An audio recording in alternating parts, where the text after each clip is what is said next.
Rajkot Aji dam ખાતે દશામાની પ્રતિમાઓનું વિસર્જન કરવામાં આવ્યા બાદ દશામાની પ્રતિમાઓની હાલત જોવો. શિવશક્તિ ચેરિટેબલ ટ્રસ્ટ લાલભાઈ સાટિયા, જયસુખભાઈ જોગાવા, કાલિયાભાઈ ભાવિક ગોહેલ, લાલભાઈ ઠાકોર સહિતના લોકો દ્વારા યોગ્ય રીતે નિકાલ કરવામાં આવ્યો. અહેવાલ સંજય પોપટ. દિવાસાના દાડે દશામાના વ્રત શરૂ થાય તે પછી ઘરમાં બધા માણસો દશામાને રાખીને ધામધૂમથી ધૂપ ધુમાડા જમવાનું કરે, હારા હારા થાળ ધરે, ફૂલ ચડાવે, એની વાર્તા કરે. તે પછી 10મા દિવસે દશામાને જે ડેમમાં પધરાવવામાં આવે છે એ તમે દશા જોઈ શકો છો કે દશામાની દશાની પાછળમાં કોઈ કૂતરાનું આ પાછળ જોઈ શકો છો કે અણગણિત વસ્તુ કે કપડા, કૂતરા, મીંડળા, ગામનો હેઠવાળો પાછળ નાખીને દશામાને એને મેકી જાય છે.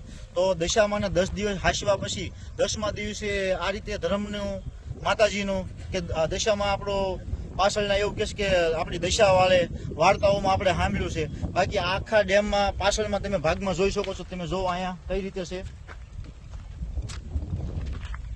તે પછી મનથી અમને Shivshakti charitable trust Rajkot Aji dam ચોકડી માનસરોવર રામપાર્ક 4 માંથી અમે અમારું મિત્ર મંડળ ભેગા થઈ, હું લાલાભાઈ સાટિયા, જયસુખભાઈ જોગાવા, કાલીભાઈ જોગાવા, લાલભાઈ ઠાકોર તથા ભાઈ સાહિદ અને શિકાભાઈ બધા ભેગા થઈ અને દશામાની મૃત્યુ ડેમમાં પધરાવવા માટે આવી ગયા છીએ કે ભાવપૂર્વક ઉઠાઈ દઈ અને પાણીમાં મિશ્રણ કરી દે.